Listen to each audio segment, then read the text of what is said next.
We are back again with On the Money Line, a podcast by MMA Play 365. I'm your host Newsome, and we're in Houston, Texas for UFC 265. This event is headlined by Mr. Houston, Texas himself, Derrick the Black Beast Lewis, as he steps into the cage against the surging hyped Ciryl Gane for the interim UFC Heavyweight Championship, with the winner heading into a collision course with the monster that is the UFC Heavyweight Champion Francis Ngannou.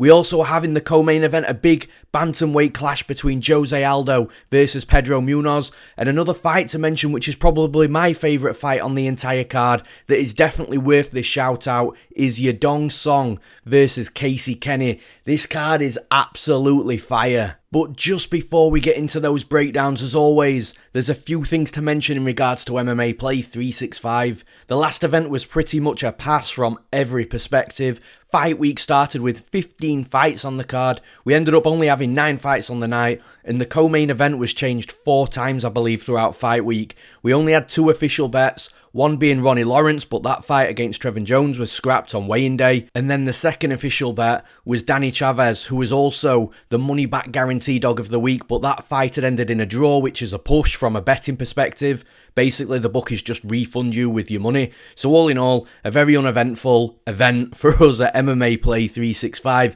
Remember, we have multiple packages on the MMA Play 365 website for all the UFC betting advice and DraftKings FanDuel advice you'll ever need. We also have various subscription lengths and options too. So to see our full service list, please go and visit MMAplay365.com for more information or to sign up today. And let's go, let's break down some fights in the main event for the interim UFC Heavyweight Championship. We've got Derrick the Black Beast Lewis versus Ciryl Gane.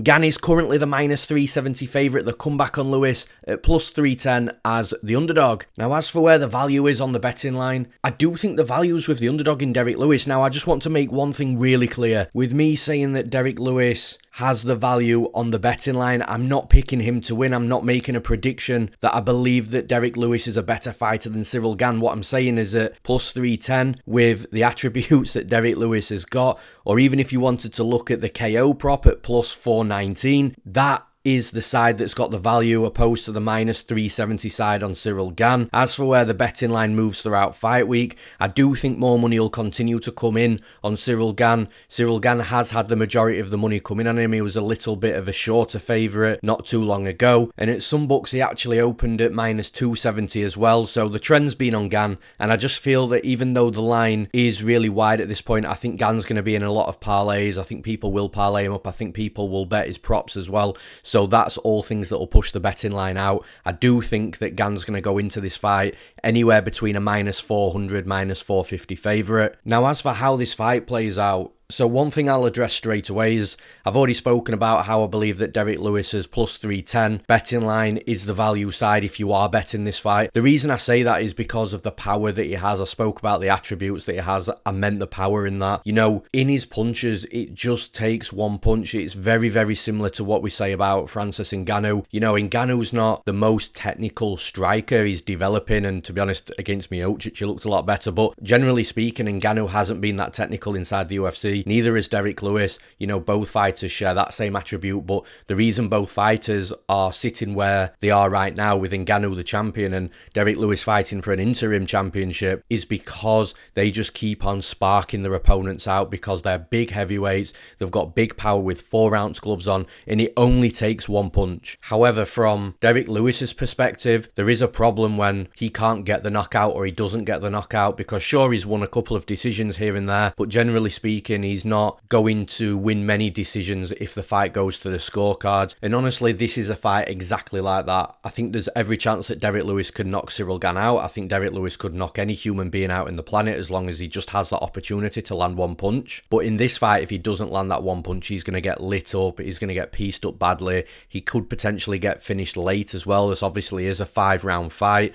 Derrick Lewis won't be active throughout the 5 rounds. He will just be waiting for that one punch to try and land on Gane and knock him out. Derrick Lewis said that in the Curtis Blades fight, that he didn't come in there to throw a jab or to throw a 1-2 or put together a combination. He just came in there to land one punch, and Curtis Blades lit him up in round 1, round 2. knocked him out. And that's the big problem betting against Derrick Lewis. I've done it twice. I bet on Alexander Volkov and I bet on Curtis Blades. Volkov absolutely smashed Derrick Lewis for 14 minutes and 49 seconds, and then he got into a brawl in the last 11 seconds and got knocked out. Curtis Blades had every advantage in the world against Derrick Lewis in regards to a stylistic matchup. Instead of wrestling him, he decided to piece him up in round 1, looked phenomenal doing so, goes into round 2, looks for a takedown, gets knocked out. And honestly, after those 2 fights, I'm just sick of betting against Derrick Lewis. But from Gane's perspective, Gane again holds every advantage. You know, I think he's the better wrestler, I think he's the better grappler.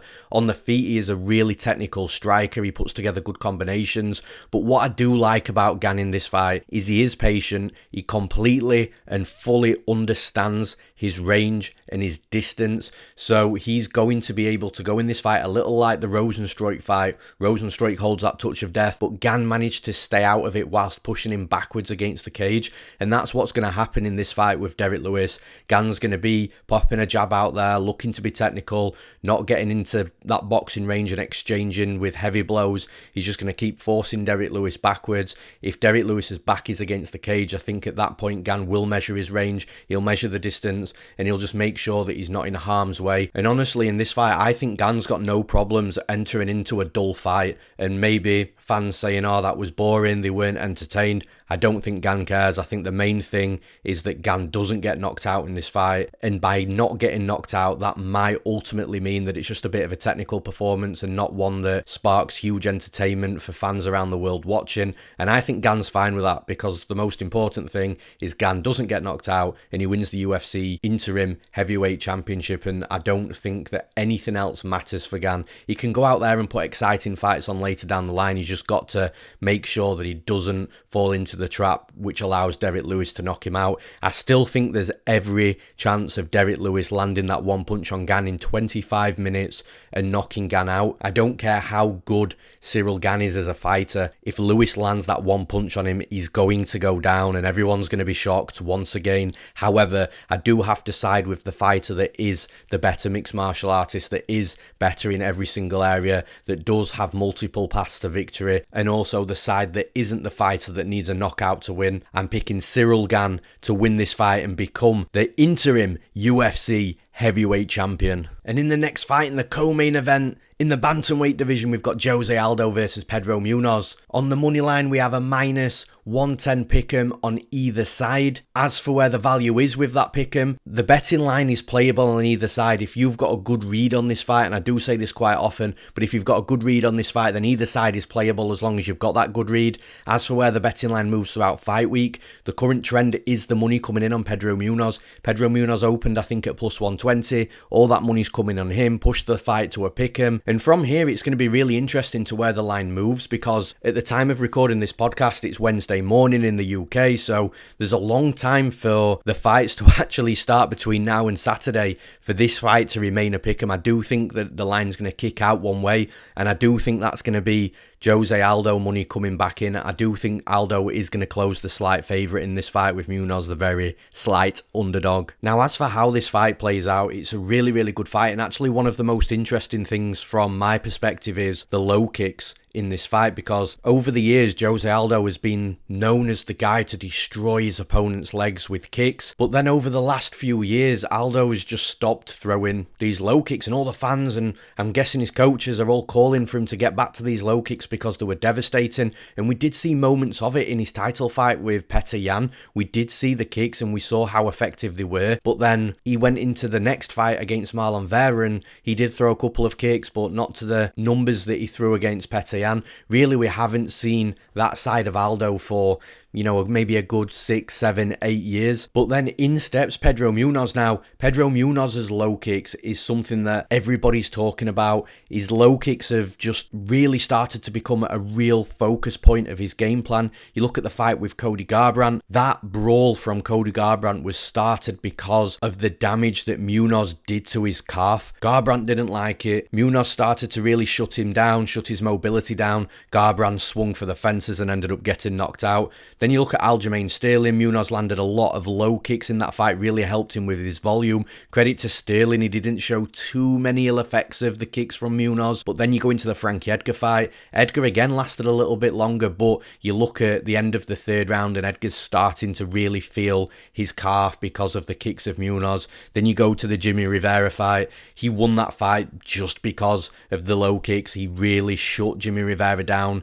dropped him multiple times with low kicks. So this is definitely a trend in the game plan of Munoz. He knows he's got a vicious calf kick, and it's probably one of the more effective calf kicks that we see in the UFC. So it's going to be really interesting in this fight because there's a potential that Jose Aldo has the tables turned on him throughout his career, and actually Munoz is the one that damages his leg. I can absolutely see it happening. It would be really bizarre and weird to see because of anybody that's followed Jose Aldo's career, I think will feel the same, but it's a possibility. But then you look at the other elements of the game here. I think that Pedro Munoz has got a speed advantage. I think he's got a movement advantage. Jose Aldo's definitely got the boxing advantage though. And I think the reason why Jose Aldo doesn't throw these low kicks anymore is because he's fell in love with his boxing. His combinations are good, he rips to the body, but he fires out in bursts, so he won't constantly pump out crazy volume with his hands. He's still got that traditional Muay Thai base, so his stance is very flat-footed. It's quite static, not too much movement, waiting for the counters, but will fire out in bursts, and that's exactly what Aldo does now against Pedro Munoz, someone that does move in and out of range really well. I think Pedro Munoz will get clipped by the boxing of Aldo because I think Aldo's hands are genuinely a lot better than Munoz's, but with Munoz potentially landing devastating low kicks, really starting to beat up the calf, and then getting his movement going with the speed and the pace and getting in and out of range really quickly. We're in the bigger cage in Texas as well, so there's going to be a lot of room for Munoz to move. I do think he holds stylistic advantages. Like I say, I think Aldo's got the boxing advantage,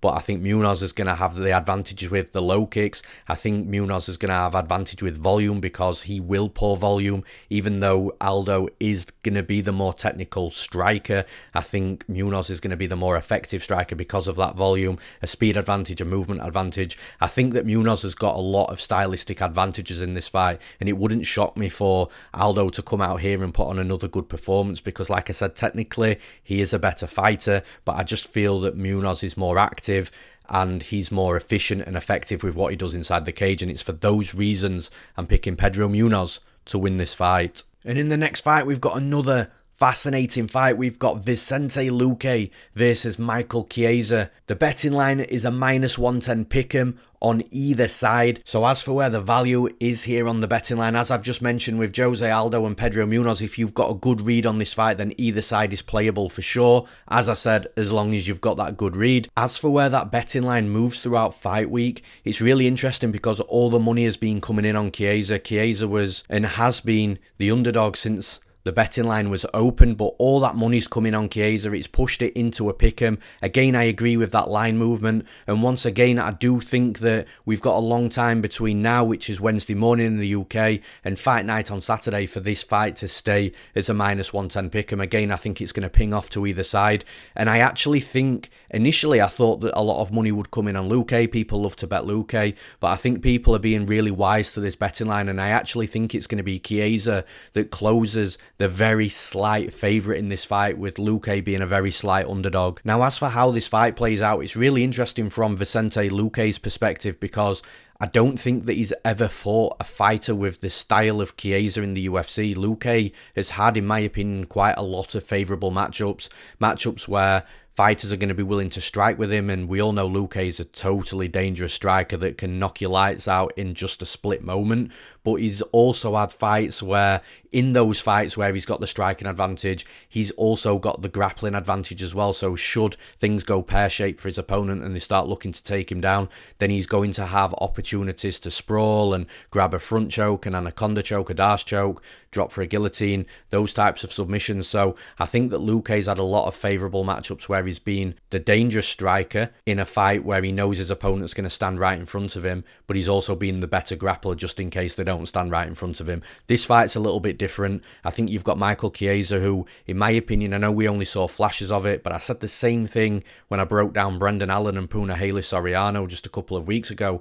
I saw moments in that Chiesa and Magny fight where Chiesa's striking looked so much better than we've ever seen it before. I think that the move up to welterweight really has helped Chiesa. It's allowed him to improve as a fighter because he's not solely focused and got his mind on the weight cut and making sure that he can make weight. So because of that, it's allowing him to grow as a fighter. And honestly, I saw moments where his striking was clean, it was crisp, and he just looked completely different to what he's looked like before. So I'm not saying that Chiesa's the better striker in this fight. That's not true. I just feel that Chiesa's in a better position with his stand-up than what he would have been in this fight a couple of years ago. But then Chiesa's got the grappling advantage in this fight as well. His grappling is Brazilian Jiu-Jitsu. I know he's only a purple belt, but he's so slick on the mat. It's actually a bit crazy how he is a purple belt when you think about it.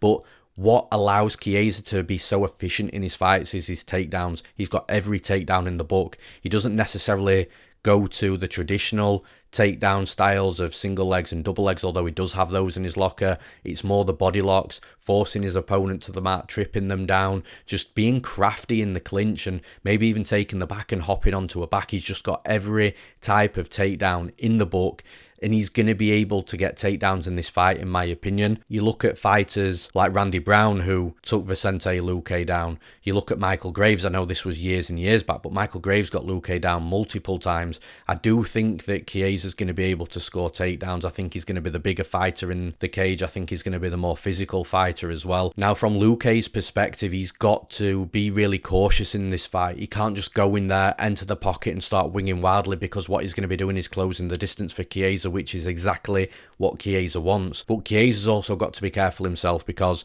if he does get a little bit too comfortable in this fight, if Luque is allowed to start getting off on some strikes, Luque, the thing that I like about Luque is he can knock you out with both hands. He doesn't just need a big right or a big left. You know, he fights in an orthodox stance. He's got a really powerful check left hook, which he can also land moving backwards as well. And he's knocked fighters out cold with that check left hook before as well. But then you've got his right hand, which he'll throw straight, he'll throw with a hook, he'll throw with an uppercut, and he's got power in that right hand as well. So that's what Chiesa's got to be really careful of, because he can get knocked out in this fight, and he can get knocked out by either hand of Luque. But one other thing that I like stylistically about this fight for Chiesa is Luque's got a really vicious, hard low kick. Again, we saw that in the Randy Brown fight where he destroyed his leg within, a couple of minutes. But with Chiesa, he fights out of a southpaw stance, so that lead leg isn't going to be as available to be kicked. I mean, of course, Luque can still kick it, but that low calf kick isn't going to be as effective with Luque being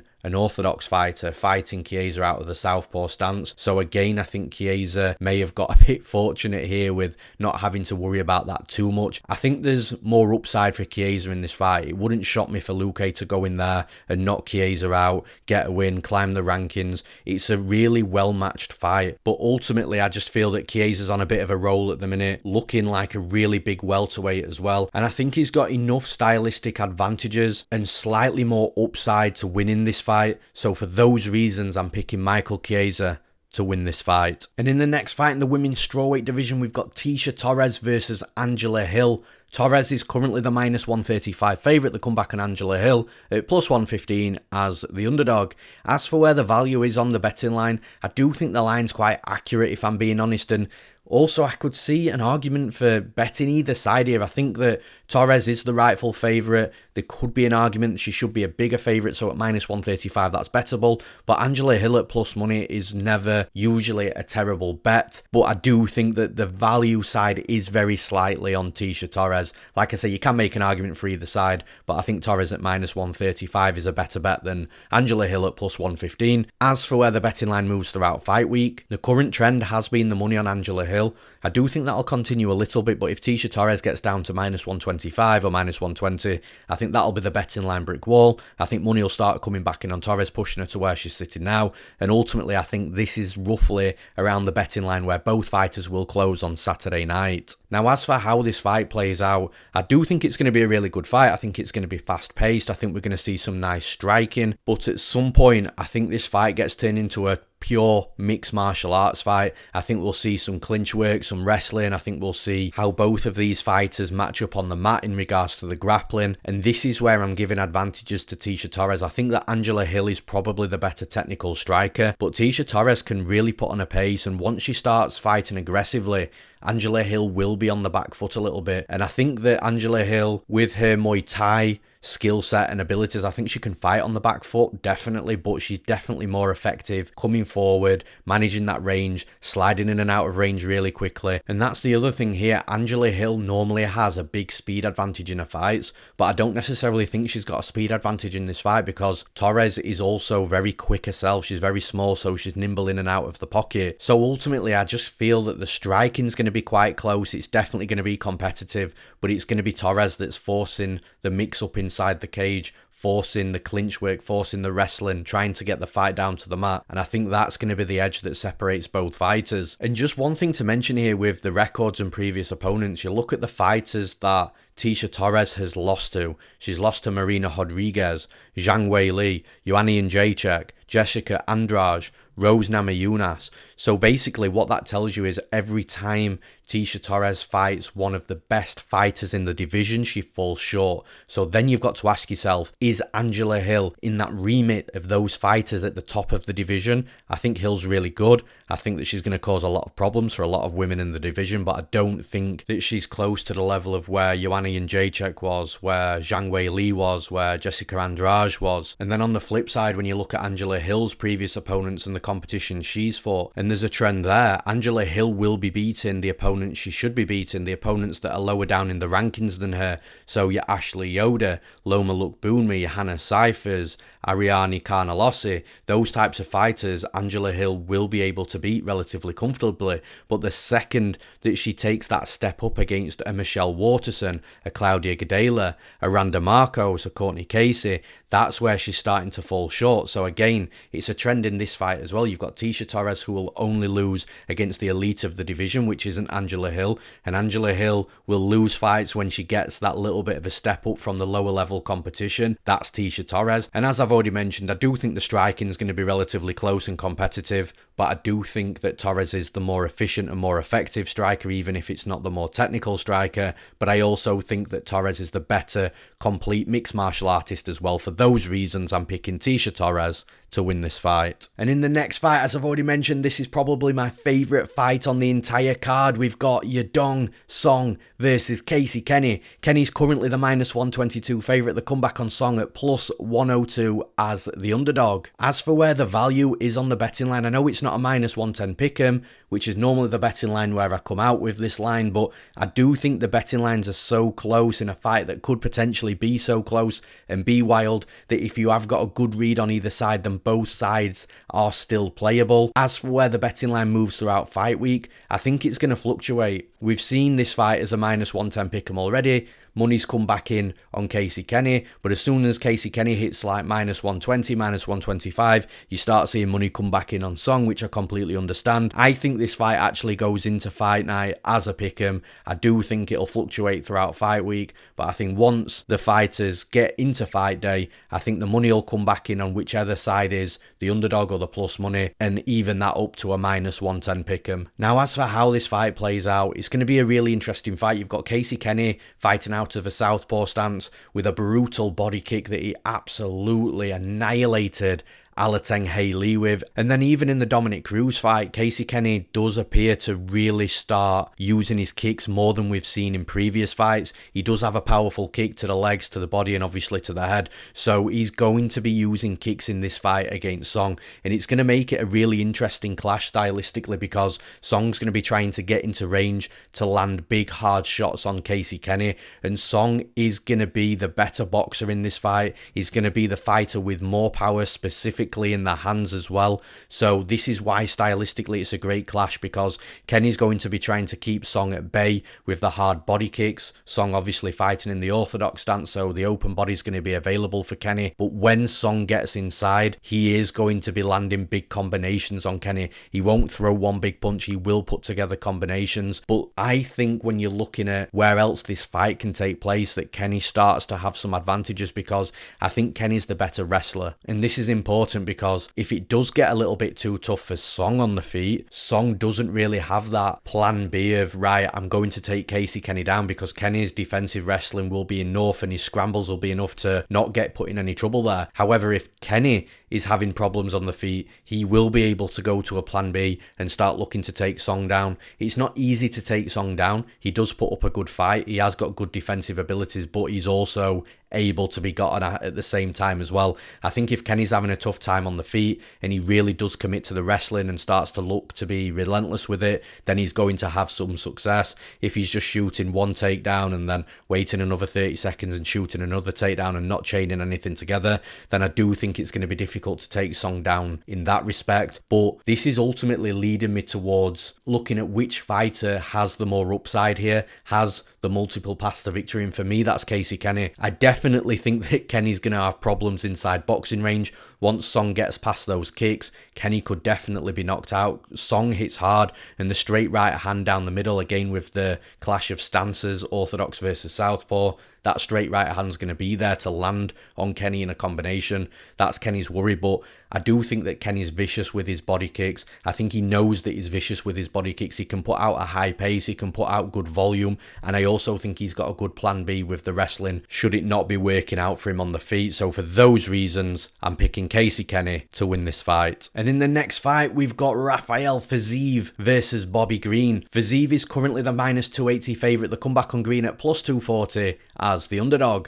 As for where the value is on the betting line, I think that this fight's a bit of a mismatch if I'm being honest, so even though the line is quite wide, I still think that the value does sit with Rafael Fiziev at minus 280. I think the minus 280 line of Fiziev is a better bet than the plus 240 of Bobby Green. As for where the betting line moves throughout fight week, Fiziev was up at minus 330 just a few days ago. We've seen some Bobby Green money coming in, and I kind of understand it. I think Bobby Green will have his moments, but the line's closed a little bit. I don't think it's going to go too far, though. I think if Fiziev starts hitting the minus 250, the minus 240 range, we're just going to see a ton of people betting him, throwing him in parlays, and his betting line will just naturally widen. I think that Fiziev's going to go into the fight on Saturday night roughly around a minus 300 favourite, with the comeback on Bobby Green around plus 250, plus 260. Now, as for how this fight plays out, it's really interesting actually, because I do think that Bobby Green has got an advantage with the wrestling. I think if he can be relentless and look for takedowns and try and take Fiziev down, then he can do, and to be honest, I think he's got to. The problem is I don't trust Bobby Green to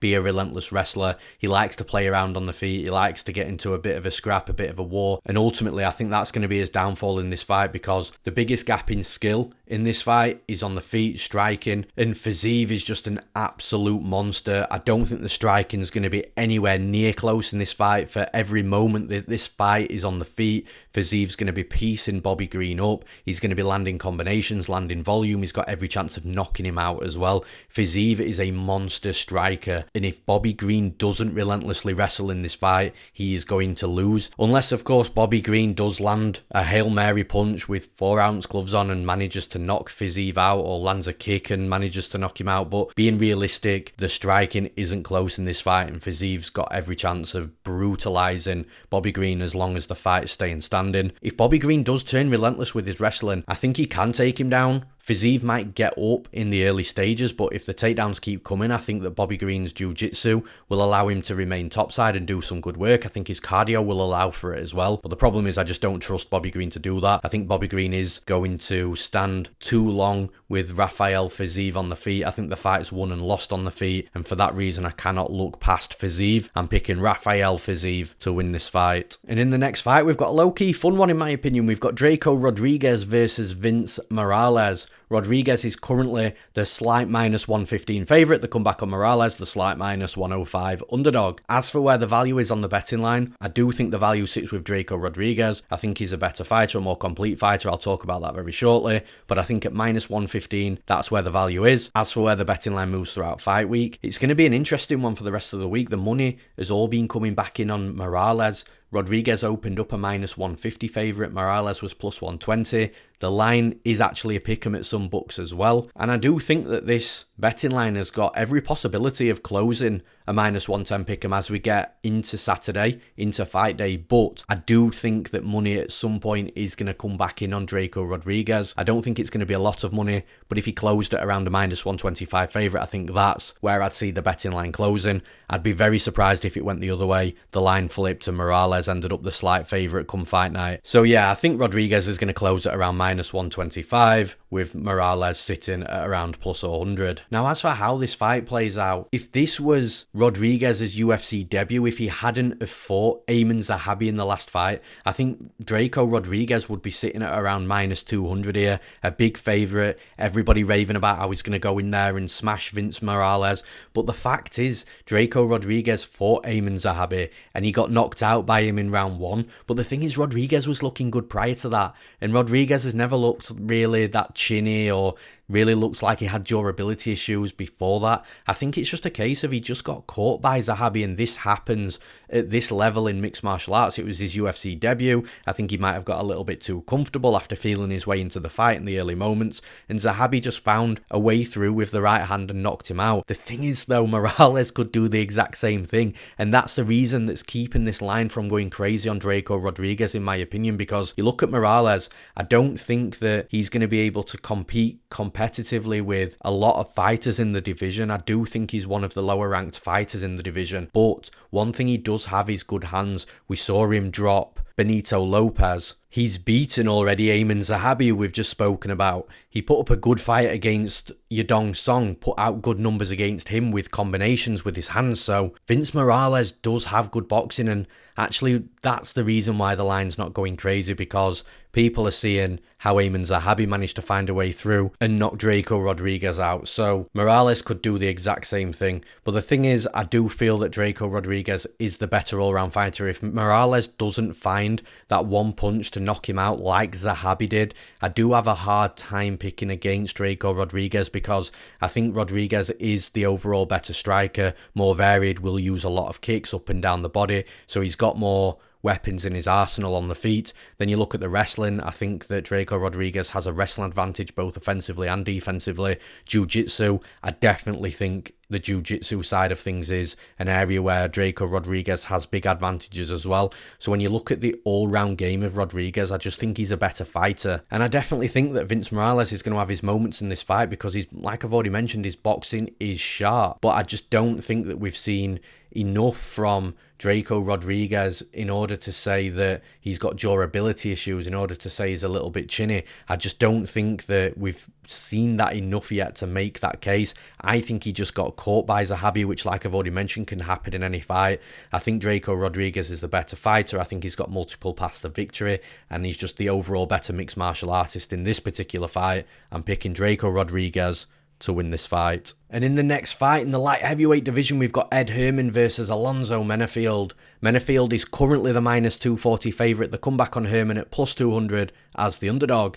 As for where the value is on the betting line, I think the betting line's actually about right. It's accurate. If you are going to push me for a value side, I would say the -240 on Menified's side is the better bet than the +200 on the side of Ed Herman. As for where the betting line moves throughout fight week, there's been a little bit of fluctuation. Menified has been a slightly wider favourite, but money's come back in on Herman. And I do expect to see a little bit more fluctuation as well, but I don't think it's going to ping off in any one direction from where we're at now. I think when they step into the cage on Saturday night, I think Alonzo Menified is going to be around that -240, -250 line, with Ed Herman sitting around where he is now at around +200, +210. Now, as for how this fight plays out, obviously this is the first time Ed Herman's fought since what happened in his last fight, and I'm going to be honest, I really don't like Ed Herman after what I saw in that last fight, because he was hurt to the body. The referee thought it was a shot to the crown jewels, to the groin. Ed Herman dropped down. He was holding himself like it was a shot to the groin. And just before that moment, Mike Rodriguez was really putting it on Herman. He was landing some nice strikes. He was hurting Herman, backing him up. And then obviously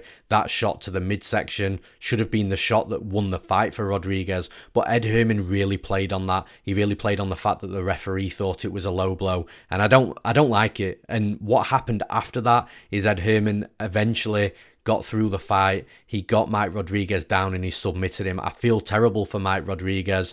Now there's time for Alonzo Menified to come and avenge that loss for Rodriguez and take one back, and I think that's exactly what happens. I will say this though, from an unbiased perspective, Alonzo Menified does have to be very careful of getting taken down and Herman potentially being able to work him in the grappling department and using his Brazilian Jiu-Jitsu. And I do think that if Menified ends up on his back in this fight, then he is in trouble. I do think Ed Herman will have advantages in those positions. I think he will be able to work Menified topside, but I don't think that there's a high probability of the fight hitting those positions, if I'm being honest, because for Herman to take Menified down, he's got to get into range, through boxing range, tie up with him, shoot a takedown. I don't think Menifield's got terrible takedown defense either. I think he can be taken down, but I'm not sure Herman's got the offensive wrestling and the relentless side of that to be able to chain wrestle and take Menified down, who's going to be the bigger, stronger athlete inside the cage. And like I said, Herman's got to get through those ranges where Menifield's going to be dangerous to even attempt a takedown. And I just think stylistically it favours Menified. I think Menifield's going to be throwing big punches at Herman. I don't think at this stage in Herman's career he's going to be able to take the firepower that Menifield's going to offer towards him. I think Menified is going to land that blow that knocks Herman out cold, avenges the Mike Rodriguez loss. I'm picking Alonzo Menified to win this fight. And in the next fight, we've got the returning Karolina Kowalkiewicz versus Jessica Penne. Kowalkiewicz is currently the -122 favourite. The comeback on Penne at +102 as the underdog. As for where the value is on the betting line, I do think the value sits with Kowalkiewicz at -122. I think there's an argument that she should be a bigger favourite. If she was up at -150, I don't think many people would be that surprised. So at -122, I do think there's some value on the money line of Kowalkiewicz. As for where the betting line moves throughout fight week, there's been a lot of fluctuation here, and I know that seems to be the key word of this podcast, fluctuation, but that's what's happening. Kowalkiewicz, you'll see money coming in on her, it'll push her up to -130, -135, then suddenly the Penne money will come back in, pushing it to where it's sitting now. So there appears to be a bit of a brick wall that's preventing Kowalkiewicz from becoming a wider favourite in this fight. So I think the betting line's going to close roughly where it's sitting right about now. Maybe Kowalkiewicz does close at around -135, with Jessica Penne being around +110 as the underdog. Now, as for how this fight plays out, we've got Kowalkiewicz returning 18 months after a really bad loss to Xiaonan Yan. That was a really bad stylistic fight for Kowalkiewicz, and it's got to be stated. You know, Xiaonan Yan at that point, I know she just got beaten badly by Carla Esparza, but Esparza needed wrestling to beat Yan, whereas Kowalkiewicz is a striker, so it was a different stylistic matchup. It was striker versus striker, and Xiaonan Yan is just an absolute beast. I actually bet Xiaonan Yan, max bet Xiaonan Yan 5 units in that fight just because of the stylistic matchup, so I don't put too much stock into that. I think that Yan is a million miles ahead of where Jessica Penne is at. And then you look at the other losses that Kowalkiewicz is on, and you can't ignore the fact she's on a 4-fight losing streak coming back after 18 months. She's also going to be 36 later this year as well, so you can't ignore these sort of red flags on Kowalkiewicz, but you can counter them. So like I've already mentioned, Xiaonan Yan, bad stylistic matchup. Alexa Grasso, also a bad stylistic matchup. Michelle Waterson, I think that was a more winnable fight for Kowalkiewicz, but Waterson's still around the top of the division now, so you can't really take too much away from that. Jessica Andrade was an absolute beast when Kowalkiewicz fought her. That was a brutal knockout. Claudia Gadelha, Joanna Jędrzejczyk, these are the type of fighters, like I was mentioning with Tecia Torres earlier, these are the type of fighters that Kowalkiewicz will always lose against. But Kowalkiewicz is now coming into this fight against Jessica Penne, who isn't at that elite level of the type of opponents that Kowalkiewicz loses to. So this is why I think that Kowalkiewicz has got a good fight ahead of her. Jessica Penne's got a good all-round style. She will strike, she will look to go to a wrestling and try and get topside and really get some grappling going as well. She'll try and mix everything up inside the cage. I don't think Kowalkiewicz is very easy to take down though. I'm not ruling out that Jessica Penne can't take her down, but it's definitely going to be difficult. And whilst they're on the feet, Kowalkiewicz for me has got a big technical striking advantage. I think she's definitely the better striker in this fight. She might not be as gritty and she might not make things as grindy and ugly as what Penne does, but her pure striking ability is head and shoulders above that of Jessica Penne. For me, Penne's got to make this fight dirty, ugly, grindy, and if she can do that, she'll be able to make the fight close. And if the fight's close, she might be able to steal a decision on the judges' scorecards. And when I say steal, I don't mean robbery. I just mean take a decision. But I think that's best case scenario for Jessica Penne. I think best case scenario is the close fight that goes to a decision that she might just sneak out, edge out on the scorecards. I think outside of that, and remember, even in that situation, if the fight is close on the scorecards, it could easily fling over to the other way and Kowalkiewicz come out with her arm raised. But outside of that close fight, I think that Kowalkiewicz is going to be able to land some nice strikes. I think she's going to be able to put some volume on Penne. I definitely think Penne's going to have her moments here. But I think when you're looking at the fight from a 3-round perspective, because I do expect this fight to go to a decision, I just see Karolina Kowalkiewicz just being the slightly more efficient fighter, the more effective striker, potentially having to work defensively in some moments from a wrestling and grappling perspective, but overall just doing some nice work on the feet that outweighs anything that Penne does from a wrestling and grappling perspective. I do think there's a lot of upside for Kowalkiewicz. I'm picking Karolina Kowalkiewicz to win this fight. And in the next fight in the flyweight division, we've got a super fun one here. We've got Manel Kape versus Ode Osbourne. Kape is currently the -185 favourite. The comeback on Osbourne at +160 as the underdog. As for where the value sits on the betting line, I do think the value sits with the underdog in Ode Osbourne. I know Manel Kape's a good fighter, we'll talk about that shortly, but at +160, I think Osbourne definitely has the value here. As for where the betting line moves throughout fight week, there's been a lot of money coming on Osbourne. Manel Kape's been sat at -200, -220 during the odds for this fight.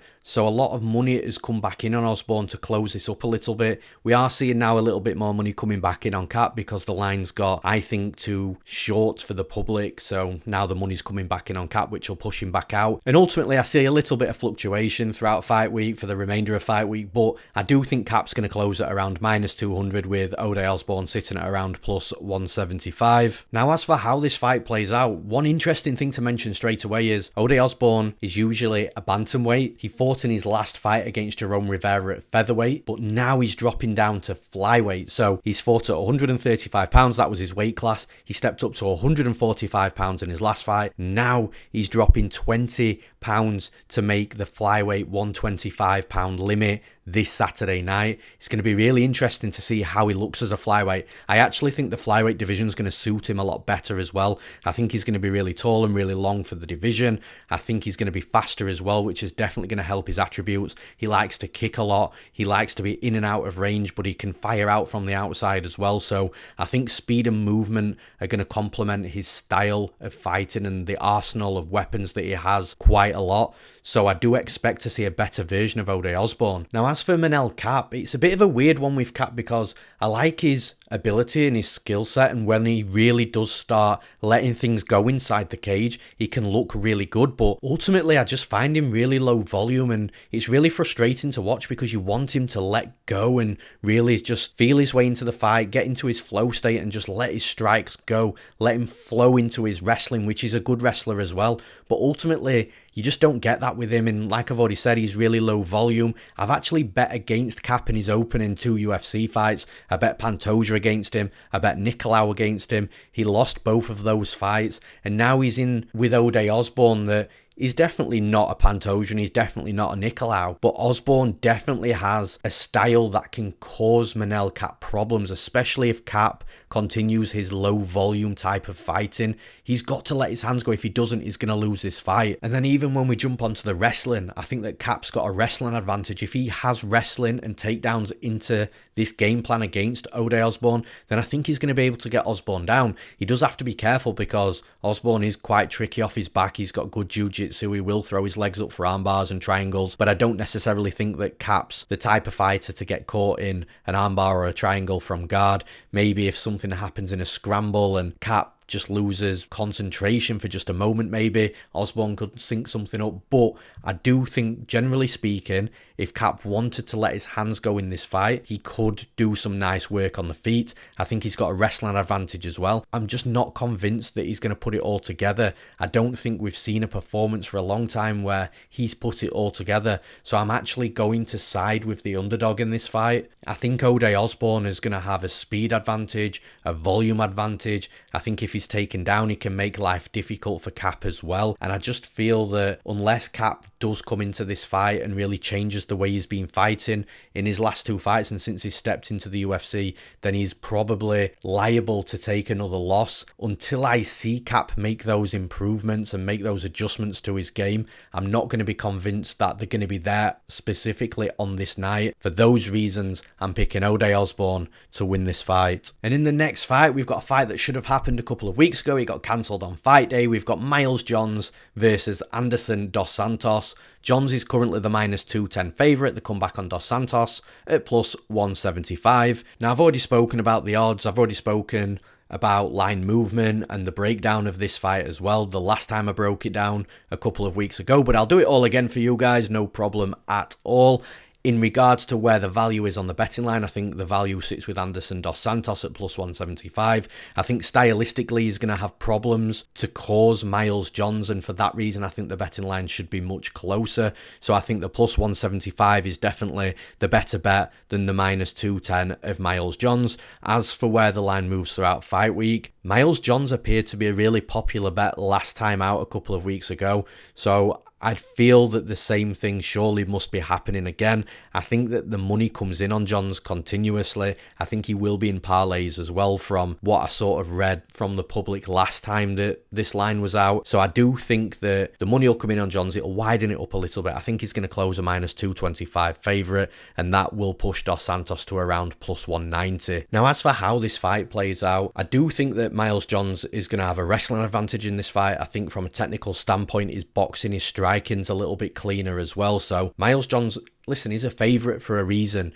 He's a good fighter. He's definitely the more athletic fighter in this fight as well. He's probably going to be a little bit sharper with his movement as well as having the sharper striking. But the reason why I think that Anderson dos Santos is live in this fight is because he makes fights ugly, dirty, grindy. He's got really good jiu-jitsu as well. So on the feet, Anderson dos Santos is that type of fighter that will clash forward. He'll clash into his opponents, really crash into them, throwing strikes, winging wild strikes, because he's not bothered if his opponent decides to take him down, because he can try and lock up a guillotine, he can try and cause a scramble. His jiu-jitsu is really good. So he's that type of fighter to make other fighters feel uncomfortable and almost force a fighter to stay standing with him. And then whilst the fight is standing, he's wild. He'll exchange punches, push his opponents back. And then when you look at the bigger picture in this fight, actually, this is going to be key for Dos Santos, because Johns, as much as his striking's improving, he will always fall back on his wrestling. When he goes into autopilot, for example, if he was hurt or if things aren't just going right, his autopilot mode is to clinch up with his opponents and look to take them down. But with Anderson dos Santos, he's got to be really careful doing that. So his autopilot mode could actually lead him into trouble in this fight. And honestly, for me, I think the safest way for Miles Johns to win this fight is by keeping the fight on the feet. But then you're looking at a technical striker versus a really effective striker. Miles Johns, as I've already mentioned, is boxing cleaner, crisper, sharper than Dos Santos. And although Dos Santos doesn't really have too much technique behind the strikes that he throws, he's just really effective because the judges aren't scoring based on technique. They're scoring based on effective striking, who's landing more. And Anderson dos Santos can pour out volume and be effective just landing punches, even if they don't look like the pretty punches that Miles Johns will throw. So then Miles Johns is then going to start thinking about his wrestling. And like I say, I just feel that although Miles Johns will likely have a speed advantage, a movement advantage, a technique advantage, he's the better athlete inside the cage as well. Although he's got all these things going for him, I think Anderson dos Santos can make this fight dirty, ugly, grindy, and ultimately just make it close. This could potentially go to the scorecards where we're looking at a close decision and we're thinking, okay, has Miles Johns done enough, or is the better bet inside proven to be the underdog?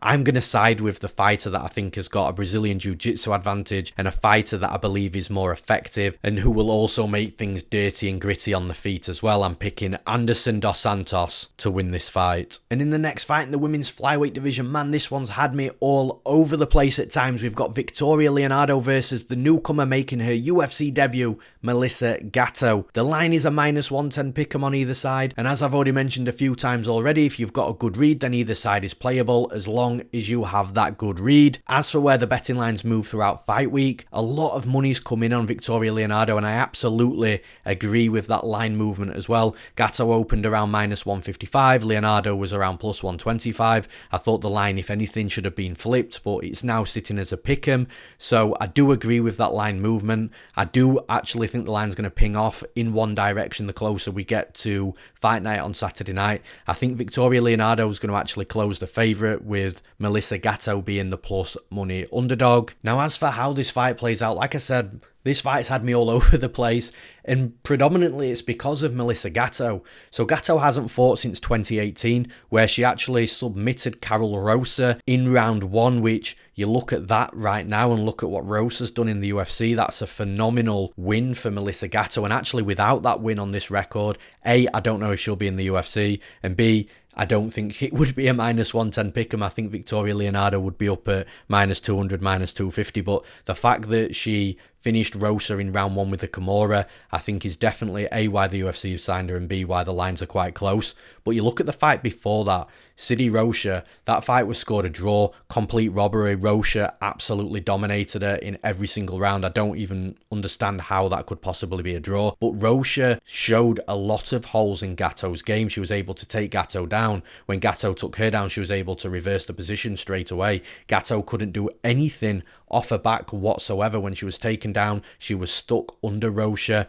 and just basically a sitting duck. And when you look at Victoria Leonardo's strengths, her striking is okay, but if she can get takedowns in this fight, that fight against Rocha showed that Victoria Leonardo can spend extended moments of time on top of Gatto and be able to win the fight that way. So like when Victoria Leonardo fought Chelsea Hackett in the Contender Series, Hackett was piecing her up on the feet, but she won because she was able to get takedowns and she was able to do good work on top. However, here comes the caveat to this, because although there's a lot of red flags on Gatto, like I said, she hasn't fought since 2018. She's had 6 cancelled fights, a couple through injury, travel restrictions, all that sort of stuff. But Gatto is actually really young. She's 25 years old. We haven't seen her since 2018, so I know she's had a couple of injuries which are genuine red flags, but generally what we see with these young fighters that haven't fought in quite a while is that they don't look anything close to what they looked like the last time we saw them in tape. Now, with Gatto submitting Rosa, I genuinely think Rosa's got better since that fight. So, again, how much stock can you put into that?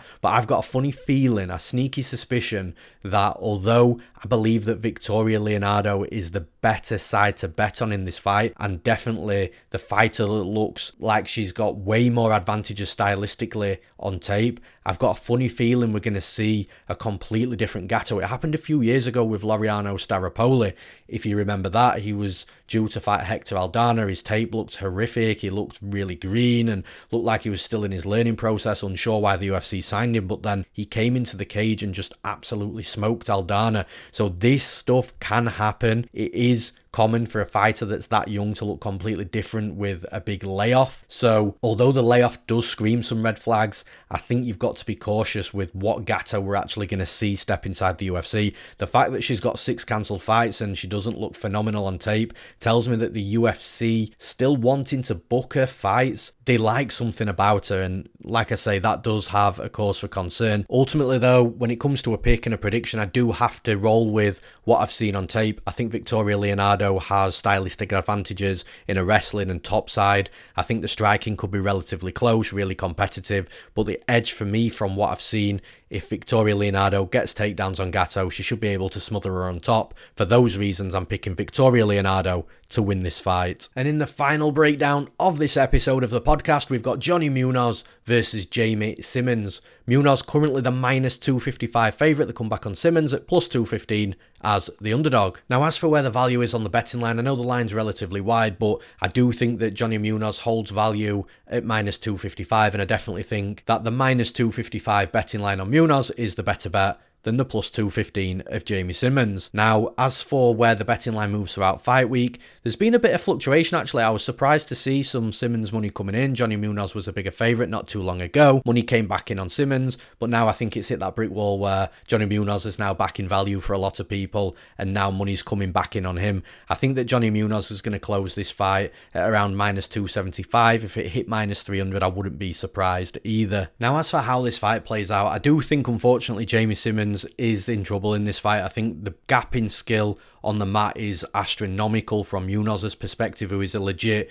Brazilian Jiu-Jitsu black belt, and he will take you down and he will choke you out if you're not on his level, which I don't think Simmons is. But Johnny Munoz also can strike as well. Against Nate Maness in his UFC debut, by the way, I've got no idea how Maness came away with that win in that fight. I think that was a terrible decision, but Munoz actually outstruck Maness. And then when you compare the striking ability of Nate Maness to the striking ability of Jamey Simmons, I do think Maness is a better striker and a better fighter as well. So although, like I say, Munoz did on paper lose that fight, I think that if he has that type of performance against Jamey Simmons, then he's probably going to take him out as well as beating him, take him down and submit him. From Jamey Simmons' perspective, I think he's an okay fighter. He's well-rounded. He's got skills everywhere. I definitely don't think you can put any stock into his UFC debut. He actually came in there on short notice against Giga Chikadze, which is just a horrific UFC debut, I think, for anybody, especially short notice as well. So you can't put any stock into that. I think, though, that when you look at these fighters stylistically, I think Munoz can hang on the feet. I think he might even be the better striker on the feet as well, or at least the more effective striker.